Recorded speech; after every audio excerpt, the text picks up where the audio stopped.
आपने कभी western film देखी है?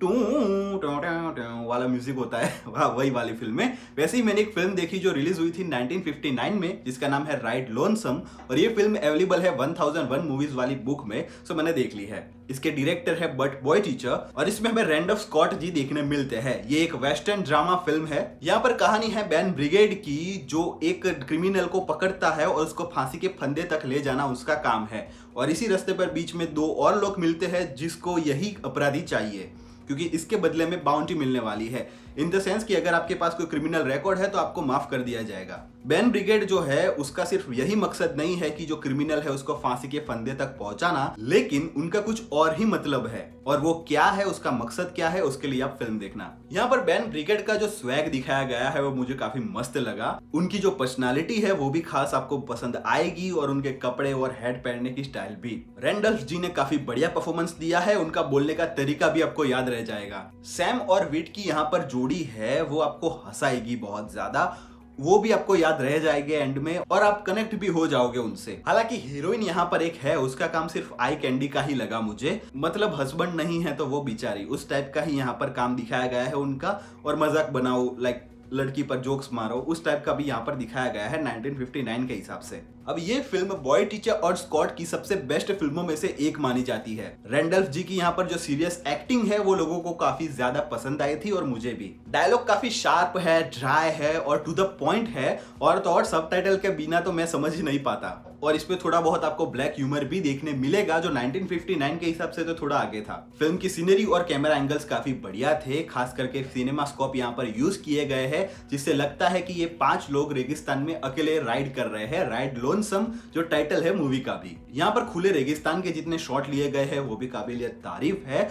और तो और आपको थोड़ा बहुत शोले भी याद आएगा, ऐसे जो पत्थर होते हैं और पहाड़ होते हैं वो भी यहाँ पर दिखाए गए हैं।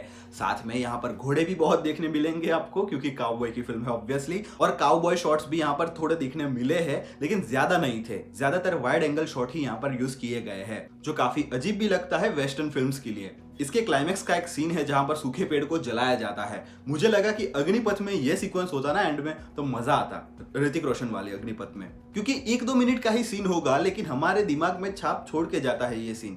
यहाँ पर ली वैन क्लिफ भी मुझे दिखने मिले, जिनको मैंने आगे द गुड बैड एंड अगली में देखा था। इस मूवी में उन्होंने एक विलन का रोल किया है, छोटा सा रोल है लेकिन काबिल तारीफ है। जी हाँ, छोटा सा रोल है, 10 मिनट का ही होगा, लेकिन आपको याद रह जाएगा फिल्म खत्म होने तक भी। हालांकि ये फिल्म ओनली 73 मिनट की है, यानी 1 आवर 13 मिनट जितनी ही लंबी है। यूट्यूब पर फ्री में अवेलेबल भी है। आपको लगेगा कि भाई अब ये सीन थोड़ा फास्ट कर ले या फिर थोड़ा सा बेहतर बना ले, ऐसा बीच में लगेगा आपको। कन्वर्सेशन भी आज के टाइम पे थोड़ी बोर लग सकती है। हालांकि यहाँ पर जो एक्शन सीक्वेंसेस है वो ओकेश लगे। बंदूक जो चला रहे थे वो अजीब ही लग रही थी, कहाँ चला रहे हैं ये लोग। और तो और रेगिस्तान का सीक्वेंस है, और घोड़े को भी बहुत पछाड़ा गया है, तो इसे धूल मिट्टी के बीच में भी सीन छुप जाता है और अजीब से लगते हैं। एक्शन सीक्वेंस में ऐसा फील नहीं आता कि भाई जबरदस्त हो गया, ऐसा कुछ फील नहीं आता। इवन क्लाइमैक्स भी जल्दी जल्दी खत्म हो जाता है। क्लाइमैक्स में मुझे लगा थोड़ा डिटेलिंग कर सकते थे, क्योंकि बहुत ही ज्यादा स्पीडी कंप्लीट हो जाता है। और एक अच्छी बात यह है कि यहाँ पर कोई फ्लैशबैक का यूज नहीं किया गया है, जो कैरेक्टर पर क्वेश्चन भी उठाता है कि ये सच था या क्या था। लेकिन विलन कंफर्म कर देता है, तो फिर ये बात नहीं रहती कि उसने झूठ बोला होगा। मैं क्या बोल रहा हूँ ये आप मूवी के ट्विस्ट देखकर समझ सकते हो। एक ट्रिक वाला सीन मुझे काफी ज्यादा पसंद आया था, बंदूक वाला, कि जहां पर विलन जो है, विलन का भाई जो है वो बंदूक लेकर खड़ा है हीरो के सामने, और दूसरा कहता है कि भाई अंदर गोली है ही नहीं, भले कुछ भी कर ले तू, लेकिन मेरे पास गोली है, मैं तुझको मार दूंगा। और फिर जब वो बंदूक ले लेता है तो बंदूक में एक्चुअली गोली होती है। वो एक ट्रिक बनाई गई थी, उल्लू बनाया गया था उसको। इसके बीजीएम है वो काफी ठीक ठाक थे, कोई याद रह जाए वैसा नहीं था। और वाइड एंगल शॉट्स जो यहाँ पर लिए गए हैं, वहां पर ऐसा दिखाया गया है कि ये चलते चलते चलते चलते आ रहे हैं, उसमें 1-2 मिनट खींची गई है। वो सिनेमेटोग्राफी में बड़े अच्छे लगते हैं, लेकिन फिर लगता है कि ये बहुत सारे सीक्वेंस हो गए, 4 से 5 जैसे हो गए, और ऑलरेडी 1 आवर की ही फिल्म है। तो ऐसा सीक्वेंस मुझे लॉरेंस ऑफ अरेबिया में देखने मिले थे, लेकिन उसकी वाइब बहुत ही ज्यादा अलग थी, मैं कह सकता हूँ। सो मेरा रिव्यू रहेगा राइड लोनसम के लिए 3 आउट ऑफ 5 स्टार्स। एक बार जरूर देखें इसके ट्विस्ट के लिए खास, और 1 घंटे की फिल्म है तो ज्यादा बोर नहीं करेगी आपको। काउबॉय लवर्स हो या फिर वेस्टर्न टाइप की फिल्म पसंद है आपको, तो खास देखना इस मूवी को। सो ये था मेरा रिव्यू अबाउट राइड लोनसम। मिलते ऐसे नए और पुराने दोनों रिव्यूज के साथ, और 1001 वाले रिव्यूज के साथ भी। तब तक के लिए सायोनारा।